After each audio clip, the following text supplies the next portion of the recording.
আসসালামু আলাইকুম ওরহমতুল্লাহি ওবরাকাতু। বর্তমান যুগে ভেজালযুক্ত খাবার খেতে খেতে আমরা এমন এক পর্যায়ে পৌঁছে গেছি যে কোনটি আসল আর কোনটি নকল, কোনটি ভালো এবং কোনটি ক্ষতিকর, কোন খাবারটি আমাদের শরীরের জন্য উত্তম হবে আর কোনটি অনুত্তম হবে সেটা নির্ণয় করার ক্ষমতাই যেন আমরা হারিয়ে ফেলেছি। দুঃখের বিষয় হলো এই ভেজালের প্রভাব শুধুমাত্র আমাদের খাদ্যের মধ্যে সীমাবদ্ধ থাকেনি, বরং এটা আমাদের দিনের অঙ্গনেও প্রবেশ করেছে। আজ আমরা এই বিষয়টি পার্থক্য করতে পারি না যে কোন বক্তব্যটি কোরআন সুন্নাহ ভিত্তিক আর কোন বক্তব্যটি মন গড়া, কোন বক্তা কোরআন হাদিসের বিষয়ে কথা বলার যোগ্যতা রাখে আর কোন বক্তা সে যোগ্যতা রাখে না। এই বিষয়টি পার্থক্য করার ক্ষমতাও আমরা হারিয়ে ফেলেছি। এই পার্থক্য করতে না পারার কারণে আজ আমরা আমাদের ওয়াজ মাহফিলে, আমাদের দিনী অনুষ্ঠানে এমন ব্যক্তিদেরকে দাওয়াত করে নিয়ে আসি যাদের দিনের বিষয়ে তেমন কোনো জ্ঞান নেই।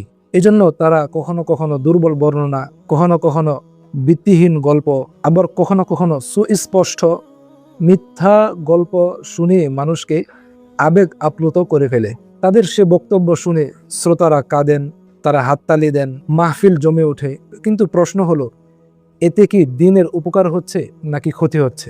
একবার চিন্তা করে দেখুন, যদি কখনো শুনেন যে একজন ডাক্তার তিনি ভুল চিকিৎসা করে থাকেন, তাহলে কি আপনি ওই ডাক্তারের কাছে কখনো যাবেন? যতই ওই ডাক্তারের নাম ডাক থাকুক, ওই ডাক্তারের কাছে অনেক রোগী যায়, কিন্তু আপনি শুনেছেন যে ওই ডাক্তার ভুল চিকিৎসা করে থাকেন, আপনি কি তার কাছে যাবেন? অবশ্যই কখনো যাবেন না, কারণ আপনার জীবনের মূল্য রয়েছে। আপনি আপনার জীবনটাকে ভালোবাসেন, মহব্বত করেন। কিন্তু দিনের বিষয়ে আমাদের এই চিত্রটি উল্টো হয়ে থাকে। যেহেতু আমরা দিনকে মহব্বত করি কম, উলামায়ে কেরাম বলে থাকেন যে অমুক ব্যক্তি বক্তৃতার ক্ষেত্রে, কোরআন এবং হাদিসের ক্ষেত্রে তার গ্রহণযোগ্যতা কম, তার বক্তব্যে অনেক ভুল রয়েছে, সে অনেক ভুল তথ্য দিয়ে থাকে দিনের বিষয়ে। উলামায়ে কেরাম যদি এভাবে আমাদেরকে কোনো বক্তার ব্যাপারে সতর্ক করেন, তখন আমরা কি করি? এই কথাগুলো তো মানি না, বরং ওই বক্তাদেরকে আমরা আরো বেশি করে মাহফিলে দাওয়াত করি। কেন দাওয়াত করি? যেন এই বক্তাদের মাধ্যমে আমরা আমাদের ব্যক্তিগত স্বার্থ হাসিল করতে পারি। ওই বক্তাদের মাধ্যমে মাহফিল অনেক জমা হয়, মানুষ জমা হয়, অনেক মানুষ তাদের কারণে মাহফিলে আসে, যেটা অন্য বক্তাদের কারণে আসতো না। এরকম হীন সাধারণ স্বার্থ হাসিলের জন্য ওই বক্তাদেরকেই আমরা মাহফিলে বেশি দাওয়াত করে থাকি। এটা অত্যন্ত দুঃখের একটি বিষয়। আজ ওয়াজ মাহফিলের পরিবেশ নষ্ট করার পিছনে শুধুমাত্র এই ভিত্তিহীন মিথ্যা গল্প কাহিনী বলা বক্তারাই দায়ী নয়, বরং এর জন্য দায়ী রয়েছে ওই সকল কমিটিদের যারা এই বক্তাদের ব্যাপারে জানা থাকার পরেও নিজেদের হীন স্বার্থ হাসিলের জন্য কালেকশন করে অনেক অর্থ উপার্জন করতে পারে, এই উদ্দেশ্যে তাদেরকে মঞ্চে তুলে দেয়। আমি যদি এমন একটি ঔষধ বিক্রি করি আপনাদের কাছে, যে শুনলেন এই ওষুধটি কোনো রোগ সারায় না, কোনো রোগের জন্য কাজে আসে না, যখন আপনি এই কথা শুনবেন, দ্বিতীয়বার অবশ্যই আপনি সেই ওষুধটি ক্রয় করবেন না। কিন্তু দিনের ব্যাপারে আমরা এত অসতর্ক কেন? যখন আমাদের কাছে একবার এই সংবাদ আসে যে অমুক বক্তার বক্তব্যে অনেক ভুল রয়েছে, সে মিথ্যা গল্প কাহিনী বলে মানুষকে আবেগ আপ্লুত করে ফেলে, তখন আমরা এই বিষয়গুলো জানার পরেও সেই বক্তাদেরকে মাহফিলে দাওয়াত দিয়ে মাহফিলের পরিবেশগুলো আমরা কেন নষ্ট করছি? আজ আমি আপনাদের সাথে এরকম মিথ্যা গল্প বলা, ভিত্তিহীন গল্প বলে দিনের নামে চালিয়ে দেওয়া এমন একটি বহুল প্রচলিত একটি গল্প আপনাদের সাথে শেয়ার করব। যে গল্পটি ছোটবেলা থেকে আমি শুনে আসছি, আপনারা হয়তো অনেকে শুনেছেন, এবং কিতাবে এই গল্পটি পড়ে এই গল্পের ভুলের ব্যাপারে আমি নিশ্চিত হয়েছি। যে গল্পটি অনেক বক্তাদের জবান থেকেও আমরা শুনে থাকি।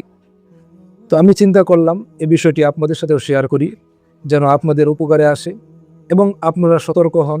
যে কোনো বক্তাকে আমরা আমাদের দিনই মাহফিলগুলোতে যেন আমরা দাওয়াত করে না বসি।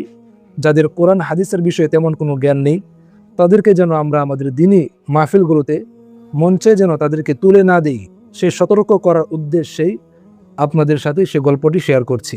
সেই গল্পটির শিরোনাম হলো, শিশু অবস্থায় নবীজি সাল্লাল্লাহু আলাইহি ওয়াসাল্লাম চাঁদের সাথে খেলা করা, এবং নবীজির কান্না থামানোর জন্য নাকি পূর্ণিমার চাঁদ নবীজির সাথে কথা বলেছেন। এই জাতীয় একটি ঘটনা প্রসিদ্ধ রয়েছে। এই ঘটনার বিস্তারিত বর্ণনা হলো এই, যেমনটি একজন ভিত্তিহীন গল্প বলা বক্তা বলে থাকেন যে একবার নাকি রাসূল সাল্লাল্লাহু আলাইহি ওয়াসাল্লাম তার আপন চাচা হযরত আব্বাস রাদিয়াল্লাহু তাআলা আনহুকে জিজ্ঞাসা করেছিলেন যে চাচা, আপনি আমার প্রতি কেন ঈমান এনেছিলেন, অর্থাৎ কোন বিষয়টি আপনাকে আমার প্রতি ঈমান আনতে উদ্বুদ্ধ করেছে। তখন হযরত আব্বাস রাদিয়াল্লাহু তাআলা আনহু বলেছিলেন যে আমি তোমার প্রতি ঈমান এনেছি সেই দিন যেই দিন আমি একটি আশ্চর্যজনক ঘটনা দেখেছি। সেই ঘটনাটি হলো যে একদিন দেখলাম পূর্ণিমার চাঁদ আপনার দিকে তাকিয়ে আছে। আপনি যদি ডান দিকে হেলে যান, সেই পূর্ণিমার চাঁদটিও ডান দিকে হেলে যায়, এবং আপনিও বাম দিকে হেলে গেলে পূর্ণিমার চাঁদটিও সে বাম দিকে হেলে যায়। লম্বা ঘটনা। আল্লাহর রাসূল সাল্লাল্লাহু আলাইহি ওয়াসাল্লামের কান্না থামানোর জন্য নাকি সেই চাঁদটি আল্লাহর রাসূলের সাথে কথা বলছিল। আরেকজন বক্তা একটু আগ বাড়িয়ে তিনি বলে থাকেন যে নবীজি নাকি তখন আব্বাস রাদিয়াল্লাহু তাআলা আনহুকে বলেছিলেন যে আপনি তো শুধু এতটুকু দেখেছেন, এর পরের কাহিনী তো আপনি জানেন না। সে পরের কাহিনী হলো সেই চাঁদ আমার সাথে হেসে হেসে কথা বলেছে এবং আমাকে গান শুনিয়েছিল, ইত্যাদি আরও বিভিন্ন কথা। তো নবীজির কান্না থামানোর জন্য পূর্ণিমার চাঁদ নবীজির সাথে কথা বলেছেন, নবীজির কান্না থামিয়েছেন। এই গল্পগুলো কোনো কোনো বক্তা বলে মানুষকে বোঝানোর চেষ্টা করেন যে আমার নবীজির প্রতি চাঁদ, পূর্ণিমার চাঁদও পাগল ছিল, আর মানুষ হয়ে আমরা পাগল হতে পারলাম না।